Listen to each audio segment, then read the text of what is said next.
బ్యాంకులు లోన్స్ ఇవ్వాలంటే ఎన్నో రకాలైన రూల్స్ పెడుతుంటాయి.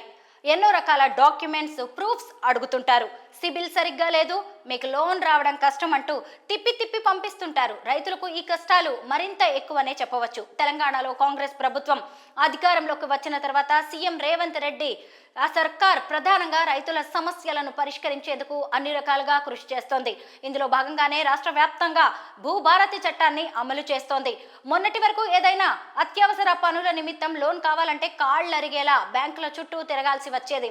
సొంత భూమి ఉండి పాసు పుస్తకం తప్పక ఉండాల్సిందే. కొన్ని సందర్భాల్లో రైతుల వద్ద పాసు పుస్తకాలు ఉండని పరిస్థితి. అలాంటి వారి పరిస్థితిని అర్థం చేసుకుని భూభారతి చట్టంతో రైతులు రుణాలను పొందేందుకు సులభతర పద్ధతులను ప్రవేశపెట్టింది. రైతు తన భూమిపై రుణం కావాలంటే పాస్ పుస్తకం అవసరం లేకుండా చట్టాన్ని తీసుకొచ్చింది ప్రభుత్వం. అంతేకాదు, టైటిల్ డీడ్ కూడా అవసరం లేకుండానే రైతులకు రుణాలు మంజూరు చేసేలా బ్యాంకులను ప్రభుత్వం ఆదేశించింది. గతంలో బ్యాంకులు ఎన్నో ఆంక్షలు విధించేవి.